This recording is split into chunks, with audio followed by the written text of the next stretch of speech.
Hello and welcome to infinity science. আমাদের class 10 ভৌতবিজ্ঞান চলছিল। আমাদের তড়িৎ রসায়ন এবং রাসায়নিক বিক্রিয়া চ্যাপ্টার শেষ হয়েছে। আজ থেকে শুরু হচ্ছে নতুন একটা চ্যাপ্টার, ইনঅর্গ্যানিক কেমিস্ট্রি বা অজৈব রসায়ন। তোমাদের বইয়ে যেটা আছে পরীক্ষাগার এবং রাসায়নিক শিল্পে অজৈব রসায়ন, এই চ্যাপ্টারটা আজ থেকে শুরু হলো। এই চ্যাপ্টারে আমরা কি পড়ব? দেখো, অজৈব রসায়ন মানে যেসব রসায়ন জীবদেহ থেকে পাওয়া যায় না, জীবদেহের বাইরে পরীক্ষাগারে কৃত্রিমভাবে তৈরি করতে হয়, সেই সব রসায়ন মানে সেই সব কেমিক্যালের অধ্যয়নকে বলা হয় হচ্ছে অজৈব রসায়ন। তোমাদের সিলেবাসে 3টে অজৈব রসায়ন আছে। কি আছে? অ্যামোনিয়া NH3, আর আছে হাইড্রোজেন সালফাইড, আর আছে হচ্ছে নাইট্রোজেন। এদের মধ্যে নাইট্রোজেন কিছু পরিমাণে জীবদেহে পাওয়া যায়। আর এখন যেটা শুরু হবে সেটা হচ্ছে অ্যামোনিয়া। তাহলে শুরু করা যাক। তাহলে তোমাদের প্রথমেই যেটা আছে সেটা হচ্ছে অ্যামোনিয়া। অ্যামোনিয়া এর সঙ্গে তোমরা সবাই জানো কি? NH3। তাহলে অ্যামোনিয়াটা কি? অ্যামোনিয়া একটা অজৈব যৌগ, ওই জন্যই অজৈব রসায়নে পড়ছি। তাহলে এবার দেখে নিই অ্যামোনিয়ার কিছু ভৌত ধর্ম বা ফিজিক্যাল প্রপার্টি। ভৌত ধর্ম মানে কি? ভৌত ধর্ম মানে হচ্ছে অ্যামোনিয়াকে বাইরে দিয়ে দেখে কি করে চেনা যায়, মানে বাইরে দিয়ে দেখলে অ্যামোনিয়াকে কীরমভাবে দেখবো? আমরা তো পরীক্ষা করা ছাড়া, কোনো রাসায়নিক পদার্থ দিয়ে পরীক্ষা করা ছাড়া বাইরে থেকে অ্যামোনিয়াকে কিভাবে দেখব? অ্যামোনিয়াটা কি? অ্যামোনিয়া হচ্ছে একটা গ্যাসীয় পদার্থ, মানে কি সাধারণ উষ্ণতায় বা রুম টেম্পারেচারে গ্যাসীয় পদার্থ, একটা গ্যাস। আর কি এর রং কেরম, বর্ণ কেরম? এর বর্ণ হচ্ছে বর্ণহীন, মানে কালারলেস, কোনো রং নেই। এর গন্ধ কেমন? গন্ধ হচ্ছে ঝাঁঝালো গন্ধ, ঝাঁঝালো গন্ধযুক্ত গ্যাস, ঝাঁঝালো। আমরা পাবলিক টয়লেটে বা সরকারি স্কুলের টয়লেটে যে গন্ধটা পাই সেটাই হচ্ছে এই ঝাঁঝালো গন্ধ। আর কি এটা কীরকম? এর নেচার কীরকম? অ্যাসিড না ক্ষার? এটা হচ্ছে একটা ক্ষার। ক্ষার কেন? আমরা তো জানি যে আর্হেনিয়াস বলেছিলেন, কে? আর্হেনিয়াস।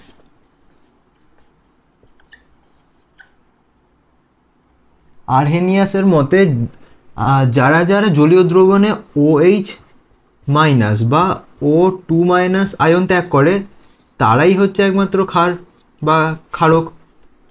কিন্তু এখানে তো OH মাইনাস বা O2 মাইনাস কিছুই নেই, তাহলে এটা কি করে ক্ষার হলো? আর্হেনিয়াস এটা বলেছিলেন, কিন্তু ক্ষারের একই রকম সংজ্ঞা নেই, অনেকে অনেক রকম সংজ্ঞা দিয়েছে। আরেকজন বিজ্ঞানী যার নাম হচ্ছে লুইস, কি লুইস, এই লুইস বলেছিলেন যে যারা যারা লোন পেয়ার ডোনেট করতে পারে, বা সোজা কথায় যাদের কাছে লোন পেয়ার আছে তারাই হচ্ছে ক্ষার। কি বলেছিল? Lone pair. লোন পেয়ার বা বাংলায় বলে হচ্ছে নিঃসঙ্গ ইলেকট্রন জোড়। নিঃসঙ্গ ইলেকট্রন জোড়, এই ই মানে ইলেকট্রন, যাদের কাছে এইটা আছে তারা হচ্ছে ক্ষার। এটা কি? লোন পেয়ার বা নিঃসঙ্গ ইলেকট্রন জোড় হচ্ছে, দেখো যদি আমরা এই অ্যামোনিয়ার স্ট্রাকচার আই কীরকম হবে? অ্যামোনিয়া N, নাইট্রোজেনের পরমাণু ক্রমাঙ্ক কত? 7। তার মানে এর মধ্যে ইলেকট্রনগুলো কিভাবে আছে? এর ইলেকট্রন বিন্যাস হচ্ছে এরকম 2,5, প্রথম কক্ষপথে 2টো, পরের কক্ষপথে 5টা। তোমরা যে ফর্মুলা যেন 2n², এই ফর্মুলা দিয়ে দেখে নিও, আমি লিখে দিলাম ডাইরেক্ট। এর পরমাণু ক্রমাঙ্ক 7, তাই জন্য ইলেকট্রন বিন্যাস 2,5। তার মানে এর প্রথম কক্ষপথে 2টো, শেষ কক্ষপথে 5টা ইলেকট্রন আছে। নাইট্রোজেন কি চাইবে? এর নিকটবর্তী নিষ্ক্রিয় মৌলের মতো হওয়ার জন্য। নাইট্রোজেনের সবচেয়ে কাছে নিষ্ক্রিয় মৌল কি আছে? নিয়ন আছে, যার পরমাণু ক্রমাঙ্ক 10। আর এর যদি ইলেকট্রন বিন্যাস দেখি এরকম 2,8, তার মানে নাইট্রোজেনও চাইবে ওর শেষ কক্ষপথে কি 8টা ইলেকট্রন করতে, তাহলেই অষ্টক পূর্তি হবে। 8টা ইলেকট্রন করতে হলে একে কী করতে হবে? এর আছে 5টা, করতে হবে 8টা, মানে এক্সট্রা 3টে ইলেকট্রন নিতে হবে, তাহলেই এর 5টা হবে। তাহলে এ কী করবে? 3টে ইলেকট্রন নেবে, কার থেকে নেবে? এই হাইড্রোজেনের থেকে নেবে। এর কি আছে? এর তো এখন লাস্ট কক্ষপথে 5টা ইলেকট্রন আছে, তাহলে সেইগুলো আগে লিখি। এই 1 2 3, এই 4, এই 5। আর এ কী চাইবে? আরও 3টে নিতে। কার থেকে নেবে? হাইড্রোজেনের থেকে নেবে। এই হাইড্রোজেনের একটা ইলেকট্রন, এখানে একটা হাইড্রোজেন, এরও একটা ইলেকট্রন, এখানে একটা হাইড্রোজেন, এরও একটা ইলেকট্রন। এ কী করলো? নাইট্রোজেন ওই হাইড্রোজেনের থেকে ইলেকট্রনগুলো নিয়ে নিল। তাহলে এর কাছে এখন কটা ইলেকট্রন আছে? 1 2 3 4 5 6 7 8, 8টা। শেষ কক্ষপথে 8টা ইলেকট্রন আছে, অষ্টক পূর্তি হয়েছে। এই নিকেলের মতো ইলেকট্রন বিন্যাস লাভ হয়েছে। আবার দেখো হাইড্রোজেনের কটা ইলেকট্রন ছিল? এই একটা ইলেকট্রন ছিল। ও কি করেছে? এই নাইট্রোজেনের আরেকটা ইলেকট্রনের সাথেও বন্ধন তৈরি করেছে। এরা কিন্তু একে অপরকে ইলেকট্রন দিয়ে দেয়নি। এরা কি করেছে? আগের ভিডিওতে যেমন দেখেছিলাম আয়নীয় যৌগকে একে অপরের ইলেকট্রন দিয়ে দিয়েছে, এরা কিন্তু ইলেকট্রন দেয়নি, এরা ধার নিয়েছে। এরা সমানভাবে ব্যবহার করছে, ধার দিয়েছে। তাই জন্য এই রকম যে যৌগ গঠন হয়েছে এটাকে বলে সমযোজী যৌগ, কারণ সমানভাবে ইলেকট্রন জোটটাকে ব্যবহার করেছে। তাহলে দেখো এই হাইড্রোজেনের কাছে এখন কটা করে ইলেকট্রন? 2টো ইলেকট্রন, মানে এর দ্বৈত পূর্তি হয়েছে। হাইড্রোজেনের সবচেয়ে নিকটবর্তী যে নিষ্ক্রিয় মৌল লিথিয়াম আছে তার মতো ইলেকট্রন বিন্যাস লাভ করেছে। তাহলে কিন্তু দেখো নাইট্রোজেনের মাথায় এই 2টো ইলেকট্রন কিন্তু একা একা আছে, এরা কারোর সাথে জোট কিন্তু গঠন করেনি। এটাই হচ্ছে লোন পেয়ার বা নিঃসঙ্গ ইলেকট্রন জোড়, লোন পেয়ার। এইটা আছে বলেই অ্যামোনিয়া যৌগটা হচ্ছে কিন্তু ক্ষারীয়।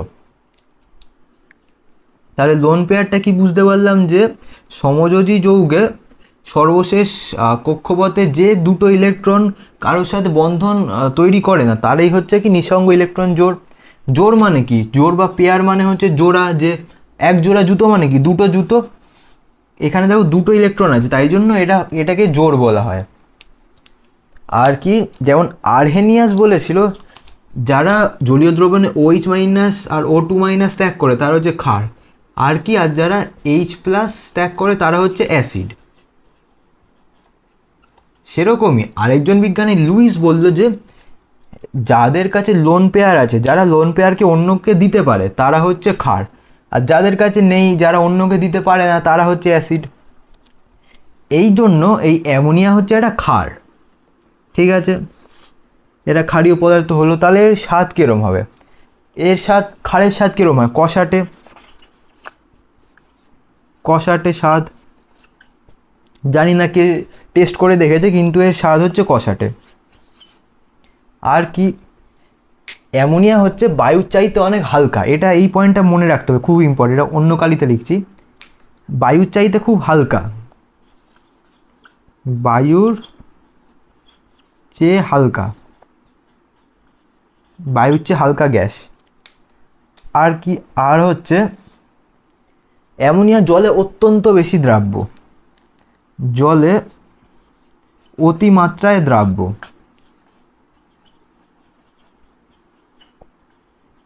জলে খুব তাড়াতাড়ি গুলে যায়। তাহলে এইগুলো যেগুলো পেলাম সেগুলো হচ্ছে অ্যামোনিয়া গ্যাসের ভৌত ধর্ম, মানে বাইরে দিয়ে দেখে অ্যামোনিয়াকে কীরকম লাগে।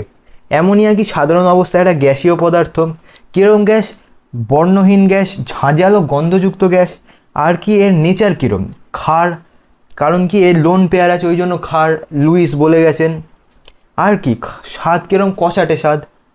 আর এই পয়েন্টটা খুব ইম্পর্টেন্ট, এটা কিন্তু তোমাদের পরে মনে রাখতে হবে। কি, এ হচ্ছে বায়ুর চেয়ে হালকা, বায়ুর চেয়ে ভারী না, কিন্তু বায়ুর চেয়ে হালকা। আর কি, জলে অতিরিক্ত দ্রাব্য। এবার দেখে নিই অ্যামোনিয়াটা আমরা কী করে তৈরি করতে পারি। এবার দেখব অ্যামোনিয়া কী করে তৈরি করা যায়। অ্যামোনিয়ার প্রস্তুতি কি? প্রস্তুতি বা সাধারণ প্রস্তুতি, সাধারণ প্রস্তুতি।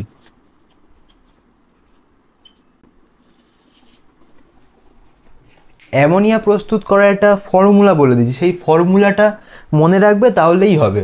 সেই সূত্রটা হচ্ছে আমাদের অ্যামোনিয়া তৈরি করার জন্য অ্যামোনিয়াম লবণ কি, অ্যামোনিয়াম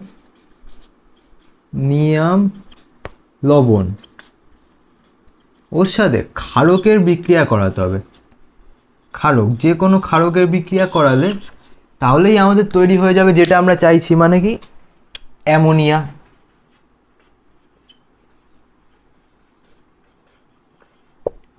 একটু তুমি তাপ দিতে পারো বা নাও দিতে পারো। অ্যামোনিয়া শুধু তৈরি হবে না, এর সাথে আরও দুটো জিনিস তৈরি হবে। কি কি? এর সাথে তৈরি হবে জল আর লবণ। তাহলে কি অ্যামোনিয়াম লবণের সাথে ক্ষারকের বিক্রিয়ায় তৈরি হয়ে যাবে অ্যামোনিয়া আর জল আর লবণ। এখানে দেখো এটা কিন্তু অ্যামোনিয়া না, এটা হচ্ছে অ্যামোনিয়াম। লাস্টে কিন্তু এই ম আছে, ম। অ্যামোনিয়াম মানে হচ্ছে এটা একটা মূলক NH4। এটা একটা এক্সেপশন, মনে রাখবে। বেশিরভাগ মানে যত ধাতব মূলক আছে, মেটাল যারা, তাদের হচ্ছে চার্জ হয় প্লাস। এটা একমাত্র অধাতব মূলক যার চার্জ হচ্ছে +1। এটা মনে রাখবে। এই অ্যামোনিয়াম হচ্ছে একটা মূলক। এই অ্যামোনিয়ামের যে কোনো একটা লবণ নিতে হবে। ধরলাম অ্যামোনিয়াম ক্লোরাইড, অ্যামোনিয়ামের লবণ। এর সাথে কি ক্ষারকের বিক্রিয়া করাতে হবে। ক্ষারক কারা? আমরা জানি যে যেসব ক্ষারক জলে দ্রবীভূত হয় তারা হচ্ছে ক্ষার। এর সাথে কি ক্ষারক নেওয়া যায়? CaO নিতে পারি, পোড়া চুন। তাহলে কি উৎপন্ন হবে? দেখো, আগে ফার্স্টে লিখে দেবো অ্যামোনিয়াটা, লিখে দেবো কি অ্যামোনিয়া, আর কি জল। এই অ্যামোনিয়া আর জল তো উৎপন্ন হবেই, এই দুটোকে আগে লিখে দেবো H2O। তারপর তৈরি হবে হচ্ছে লবণ। এবার দেখতে হবে কী লবণ তৈরি হবে। আমরা বিক্রিয়ক হিসেবে কি নিয়েছি? অ্যামোনিয়াম ক্লোরাইড আর ক্যালসিয়াম অক্সাইড। তাহলে লবণটা কিসের হবে? এরই হবে। দেখো এই অ্যামোনিয়াম থেকে কিন্তু অ্যামোনিয়া তৈরি হয়ে গেছে, আর কি CaO থেকে H2O তৈরি হয়ে গেছে। তাহলে পড়ে কে আছে? এই Cl পড়ে আছে আর এই ক্যালসিয়াম পড়ে আছে। তাহলে যে লবণটা হবে এদেরই হবে লবণ। লবণটা কি হবে তাহলে? CaCl, এই লবণ হবে। দেখো C এর যোজ্যতা 2, ক্লোরিনের 1, তাহলে এর যোজ্যতা এর কাছে, এর যোজ্যতা এর কাছে। এই লবণটার সংকেত তাহলে কি হবে? CaCl2। এইরকম ব্যাপার হবে। আরেকটা দেখি, যে কোনো কি বলে অ্যামোনিয়ামের যে কোনো লবণ নিলাম। এবার অন্য একটা লবণ, এবার NH4SO4 নিলাম। SO4 এর যোজ্যতা কত? 2, NH4 এর 1, তাহলে এর যোজ্যতা এর কাছে যাবে, আর এর যোজ্যতা এর কাছে 1 না লিখলেও চলে। তাই এবার নিলাম হচ্ছে অ্যামোনিয়াম সালফেট NH4 2SO4। এর সাথে আবার কারো বিক্রিয়া করালাম। এবার করালাম হচ্ছে CaOH2, এর বিক্রিয়া করালাম। কি উৎপন্ন হবে? এই দেখো এই দুটো তো ফিক্সড, এই দুটো তো হবেই হবে। এবার এই লবণটা দেখতে হবে কি হবে। কিন্তু অ্যামোনিয়া আর জল এই দুটো তো হবে, তাই ওই দুটো আগে লিখে নেব। আমরা তো বিক্রিয়া করাচ্ছি অ্যামোনিয়া পাওয়ার জন্য, তাই অ্যামোনিয়াটা তো হবেই হবে। আর কি তার সাথে জল হচ্ছে, তাই ওই দুটো আগে লিখে নেব। NH3+H2O লিখে নিলাম। এরপর দেখতে হবে লবণটা কি হবে। দেখো এই NH4 থেকে এই NH3 তৈরি হচ্ছে, সেটা না, কিন্তু তোমাকে ভাবতে হবে এইভাবে মনে রাখার জন্য যে এই NH4 থেকেই NH3 তৈরি হচ্ছে, তাহলে এটা হবে না। আর OH2 থেকেই H2O তৈরি হচ্ছে, তাহলে এটাও হবে না। পরে কে আছে? SO4 আর Ca। তাহলে যে লবণটা তৈরি হবে এদের দুজনেরই হবে। লবণটা হবে কীরকম? এরকম CaSO4। বলেছি কি যেটা ধাতু হয় সেটা আগে যায়, Ca ক্যালসিয়াম ধাতু, তাই আগে এসছে। এবার এদের যোজ্যতা দেখবো, এর যোজ্যতা 2, এরও যোজ্যতা 2, 2 2 কেটে যাবে, তাহলে এটাই সংকেত হবে CaSO4 একসাথে। এরকম যে কোনো অ্যামোনিয়াম লবণের সাথে ক্ষারক মেশালেই অ্যামোনিয়া গ্যাস আর জল আর লবণই তৈরি হবে। এখানে একটা জিনিস, যখনই কোনো গ্যাস তৈরি হবে তার পাশে এরকম একটা আপওয়ার্ডস অ্যারো দিয়ে দেবে, তাহলে বোঝা যাবে যে একটা গ্যাস তৈরি হয়েছে। আরেকটা উদাহরণ দেখা যাক। আরেকটা অ্যামোনিয়ামের লবণ কি নেওয়া যায়? যা খুশি, আমি নিলাম হচ্ছে NH4 এটাই নিয়ে NH4 Cl। এর সাথে একটা ক্ষারক কী নেওয়া যায়? NaOH নিয়েছি। তাহলে এদের যদি বিক্রিয়া করে কি হবে? এই দুটো লিখে দেবো, এই দুটো হবেই, অ্যামোনিয়া আর জল এই দুটো হবেই। এরপর লবণটা কী হবে? লবণ হচ্ছে এইটা দিয়ে জল তৈরি হয়ে, এই অ্যামোনিয়া তৈরি হয়ে গেল, OH দিয়ে জল তৈরি হয়ে গেল। পরে কে আছে? Na আর Cl, তাহলে কি হবে? NaCl। এরকম হবে। এইটা হচ্ছে অ্যামোনিয়ার সাধারণ প্রস্তুতি ইন জেনারেল, মানে জেনারেলি যাই করি এইভাবে অ্যামোনিয়া তৈরি করা যাবে। কিন্তু আমরা দেখব যে আমাদের কোনটা বেশি কস্ট এফেক্টিভ হয়, মানে কোনটায় সবচেয়ে বেশি সাশ্রয় করা যায়। এর মধ্যে পরীক্ষাগারে কিন্তু একটা পদ্ধতি ব্যবহার করা হয়, সেটা হচ্ছে এই প্রথমটা।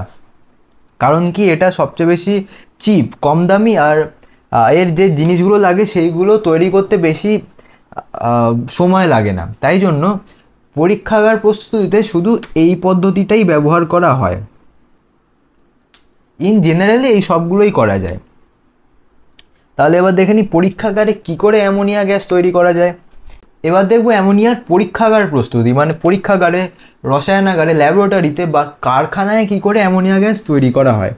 কি অ্যামোনিয়ার পরীক্ষাগার প্রস্তুতি, পরীক্ষাগার প্রস্তুতি। তাহলে দেখে নিই কী করে পরীক্ষাগারে তৈরি করা হয় অ্যামোনিয়া। দেখো এরকম একটা ফ্লাক্স থাকে, গোলতল ফ্লাক্স।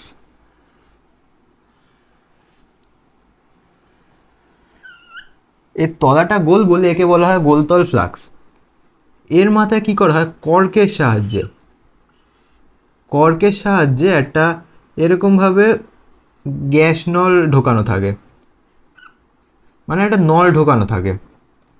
সেই নলটা কী হয়, সেই নলটা যায় হচ্ছে আবার আরেকটা চেম্বারে।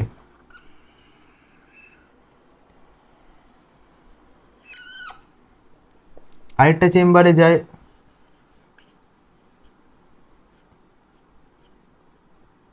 সেটাও হয় হচ্ছে এইরকমই।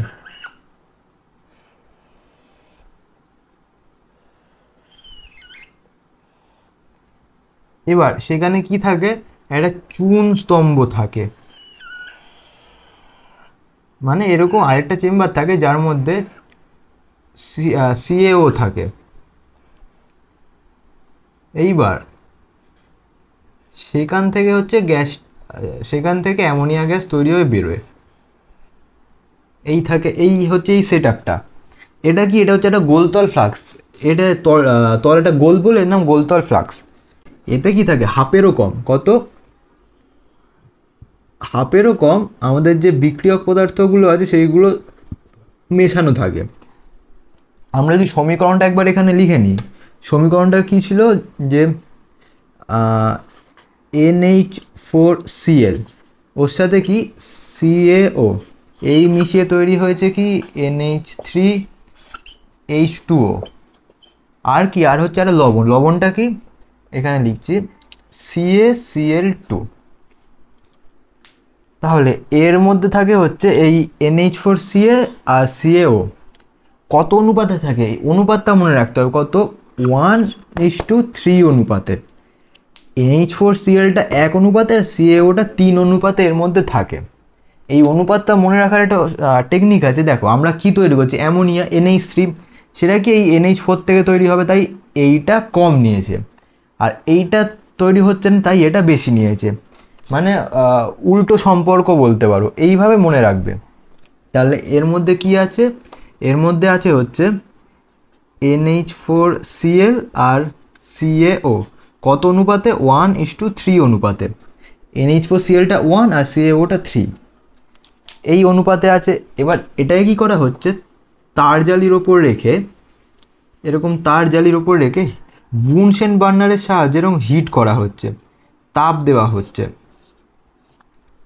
এরকম যখন তাপ দেওয়া হচ্ছে তখন এরা বিক্রিয়া করছে, বিক্রিয়া করে কি তৈরি করছে, অ্যামোনিয়া গ্যাস, জল না, কিন্তু তাপ দিচ্ছে মানে কি, জল গরম হয়ে ফুটছে। এটা কিন্তু জলীয় বাষ্প, জল না, জলীয় বাষ্প, মানে জলটা কিন্তু তরল নেই, গ্যাস হয়ে গেছে। আর এটা এমনি গ্যাস, অ্যামোনিয়া গ্যাস। আর কি CaCl2, এটা তো লবণ, এটা কঠিন পদার্থ। কি হচ্ছে দেখো, এটা তো কঠিন পদার্থ, এটা এখানেই থেকে যাচ্ছে, কিন্তু এই অ্যামোনিয়া গ্যাস আর জলীয় বাষ্প কিন্তু মিশে যাচ্ছে, মিশে গিয়ে এইখান দিয়ে এরকম চলে যাচ্ছে, এই গ্যাস নলের সাহায্যে চলে যাচ্ছে এইখানে।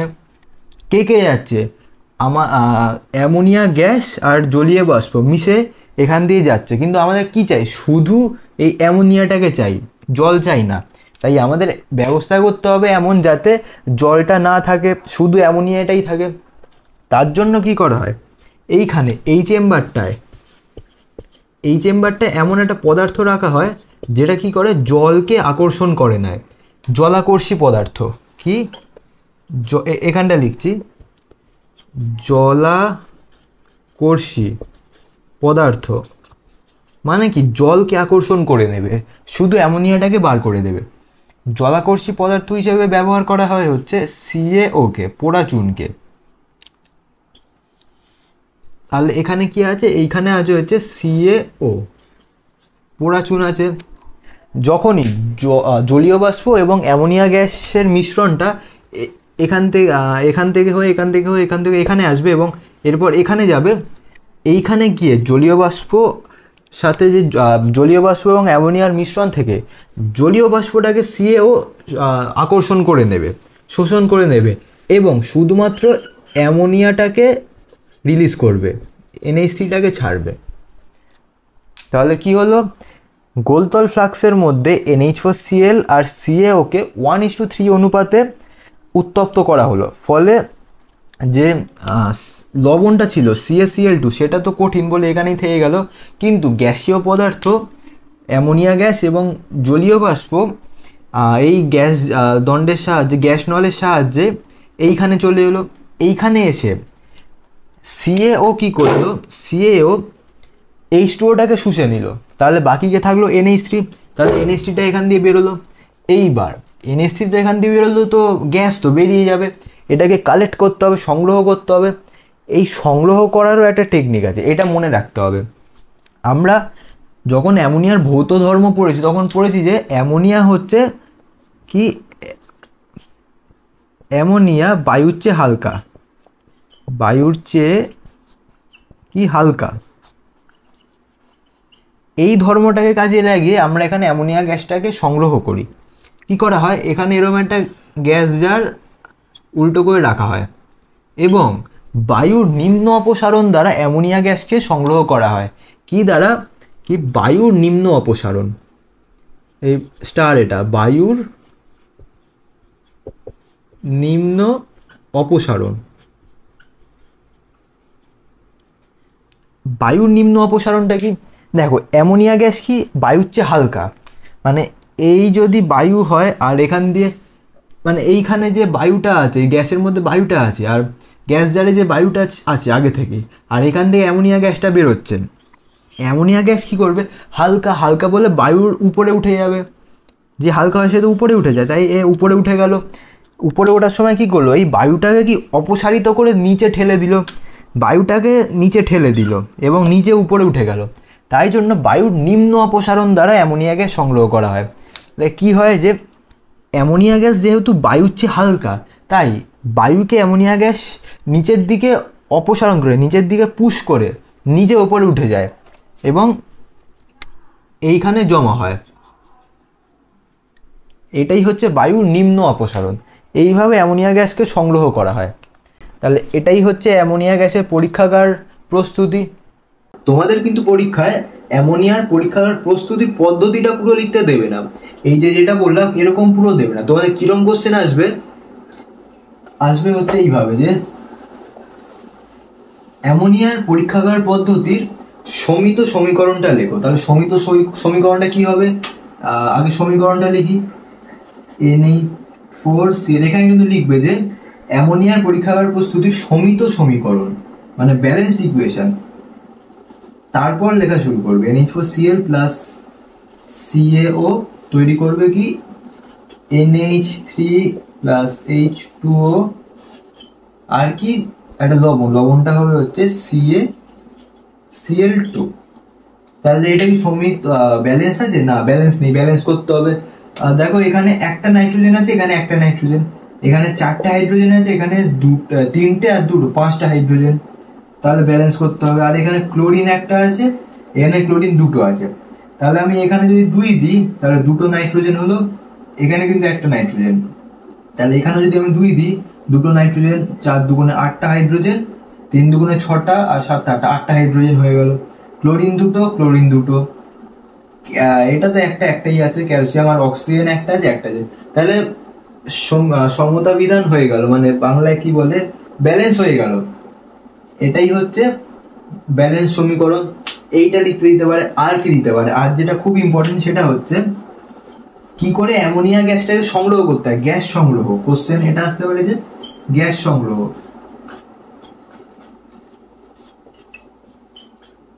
এইটা আসতে পারে। এটা খুবই ইম্পর্টেন্ট। গ্যাস সংগ্রহ যদি আসে তাহলে তোমাদের লিখতে হবে কি, বায়ু নিম্ন অপসারণ দ্বারা সংগ্রহ করা হয়, এটা আসতে পারে। আরেকটা আসতে পারে যে বিক্রিয়ার শর্ত লেখো। বিক্রিয়ার শর্তটা কি? বিক্রিয়ার শর্ত এটাই যে অ্যামোনিয়া নিতে হবে হচ্ছে 1% আর সিএও নিতে হবে হচ্ছে 3%। এটাই হচ্ছে বিক্রিয়ার শর্ত। তাহলে এইগুলো আসতে পারে। আর গ্যাস সংগ্রহটা হচ্ছে সবচেয়ে বেশি ইম্পর্টেন্ট। এইটা প্রস্তুতি করার সময় আমাদের কিন্তু কিছু সতর্কতা মেনে চলতে হয়। কেমিস্ট্রি ল্যাবে যখনই তুমি প্রবেশ করবে তখন থেকেই তোমাকে অনেক সতর্ক থাকতে হয়, কারণ ওখানে অনেক ক্ষতিকর রিয়েজেন্ট নিয়ে তোমাদের কাজকর্ম করতে হয়, অ্যাসিড নিয়ে, তীব্র অ্যাসিড, তীব্র ক্ষার নিয়ে। তাই জন্য সবসময় সতর্ক থাকতে হয়।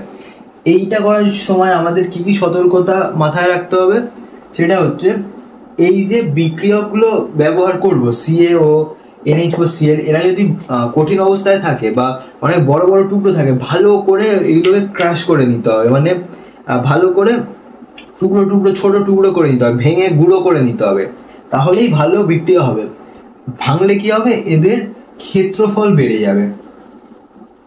ক্ষেত্রফল বেড়ে গেলে এরা ভালোভাবে বিক্রিয়া করবে। আরেকটা কি, আরেকটা আমি বলেছিলাম যে এই যে গোলতল ফ্লাক্সটা নেওয়া হয়েছে, গোলতল ফ্লাক্সের কি হাফেরও কম নিতে হবে হচ্ছে যে রিয়েজেন্টটা।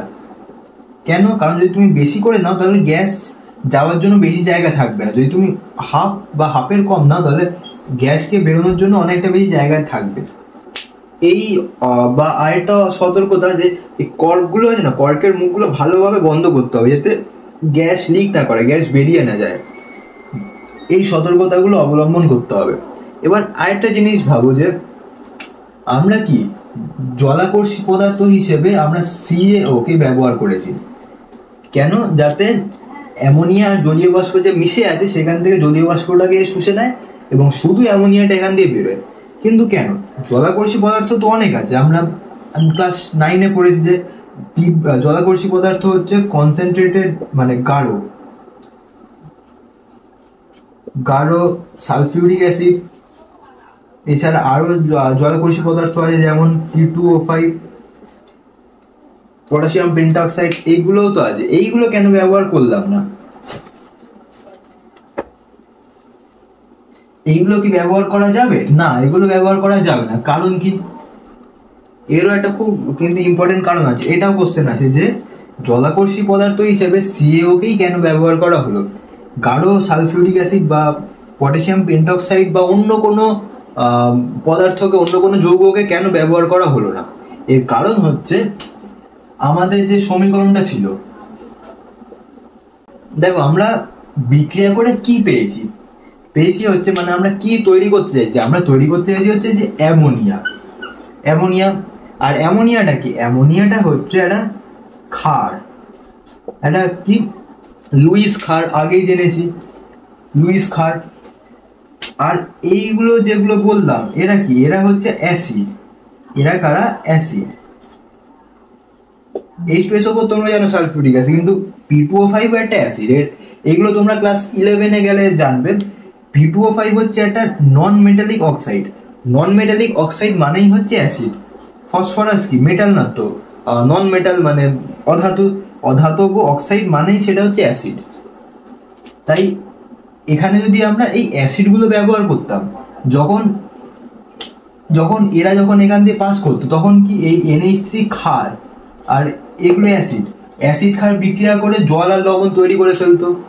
তাহলে আমরা কি আর অ্যামোনিয়া পেতাম না? অ্যামোনিয়া পেতাম না। তাই জন্য এখানে জলাকর্ষী পদার্থ হিসেবে এগুলো ব্যবহার করা যাবে না। সিএও কে কেন ব্যবহার করলাম? কারণ সিএও তো পোড়াচুন তো একটা ক্ষার। এই ক্ষারের সাথে তো আর এই ক্ষার বিক্রিয়া করবে না। তাই জন্য আমরা এখানে এই ক্ষারকেই বেছে নিয়েছি জলাকর্ষী পদার্থ হিসেবে। তাহলে যদি প্রশ্ন আসে যে কেন এগুলো ব্যবহার করা যাবে না, বলতে হবে যে NH3 হচ্ছে একটা ক্ষারীয় পদার্থ। এটা যদি আমরা এগুলো ব্যবহার করতাম তাহলে এদের সাথে বিক্রিয়া করে জল আর লবণ তৈরি করে ফেলতো। তাই জন্য ওটা যাতে না হয় তার জন্য জলাকর্ষী পদার্থ হিসেবে একটা ক্ষার পোড়া চুনকেই ব্যবহার করেছি।